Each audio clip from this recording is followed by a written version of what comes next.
दोस्तों इन महिल असां कणक जे रेट ते ॻाल्हाईंदासीं, गंदम जे रेट ते ॻाल्हाईंदासीं। दोस्तों पाकिस्तान हिकु मुल्क आहे, अहिड़ो मुल्क आहे जंहिंमें हिन महिल तव्हां कणक जो रेट ॾिसंदो त माना हर हिकु मुल्क में हिकु रेट हूंदो आहे। हिते ॿ रेट हिन महिल माना थी विया आहिनि कणक जे रेट जा, जेको क़ीमत कणक जो आहे सो माना सिंध सूबे में पाकिस्तान जो माना में जेको 4 सूबा आहिनि उन्हनि में जेको सिंध सूबे में हिन महिल रेट पियो थो हले उहो सरकारी अघु आहे 2000 रुपया कणक जो मण। ऐं पंजाब सूबो जेको वॾो सूबो आहे उन में हिन महिल 1600 रुपया कणक जो मुल रेट कयो वियो आहे। इहा सरासर हारियुनि सां ज़्यादती कई पई वञे, छो त हारी माना जेको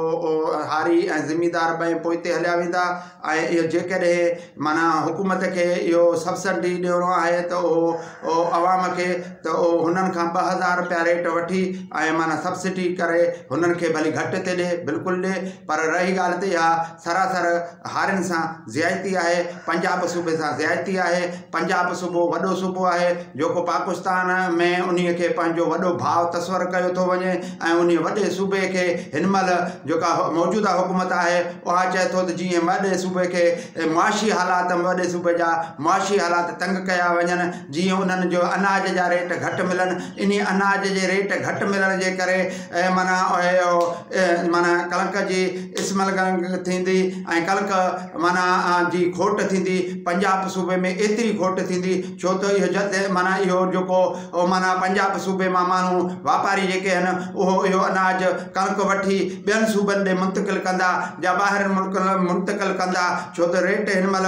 माना फी मन ते 400 रुपया फ़र्क़ु रखियो वियो आहे हुकूमत जे तरफ़ां। त इहा सरासर माना ज़्यादती आहे पंजाब सूबे जे हारियुनि सां ऐं माना उन्हनि सां वॾो ज़ुल्म कयो थो वञे। ऐं माना इहे छा ख़बर ईअं न थिए त इहे हारी रोडनि ते अचनि ऐं माना धरना हलनि, छो त माना हारियुनि खे जेकॾहिं सही पैदावार न मिलंदो त दा हक़ूक़ त ज़रूरु कंदा। सो माना इन मौजूदा हुकूमत माना खे माना इहो हिकु रेट करणु घुरिजे, छो त हिकु पाकिस्तान हिकु रेट, हिकु पाकिस्तान हिकु रेट करणु घुरिजे। अनाज जो हिकिड़ो ई रेट हुअणु घुरिजे, हिकिड़े मुल्क में 2 रेट इहे सरासर माना नाजाइज़ी आहे। मां त ईअं थो सम्झां त पंजाब सूबे जे अवाम खे हारियुनि खे ॼण चओ थो ग़ुलामी जे ज़ंजीरनि में जकड़ियो पियो वञे, उन्हनि खे ग़ुलाम क़ौम जीअं रेट सही नथो ॾिनो वञे, जीअं ग़ुलाम क़ौमनि खे रेट सही न ॾिनो वेंदो आहे तीअं हिन माना पंजाब जी क़ौम सां ज़्यादती माना करणु बंदि कयो वञे, पंजाब जे हारियुनि सां ज़ुल्म करणु बंदि कयो वञे, हुननि खे पूरो रेट ॾिनो वञे। हिन महिल नए सही बिल आणे हिन महिल पंजाब हुकूमत खे हिन महिल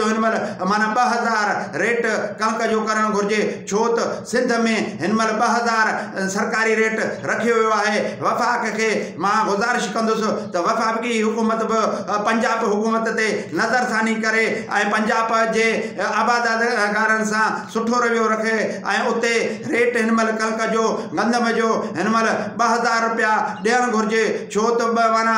भाण बि महांगो थी वियो, खाद महांगो थी वियो, भाण महांगो आहे, माना अहिड़े लेवल सां फसुलनि ते वॾो ख़र्च थिए थो, उहो थिए जो हारियुनि खे पंहिंजो अनाज खाइण जेतिरो बचे ऐं ख़र्च में निकिरे, ईअं न थिए जो हारी सुभाणे पंजाब जा हारी कंगाल थी वञनि। दोस्तो ईअं न करणु घुरिजे। महिरबानी, अस्सलाम वालेकुम।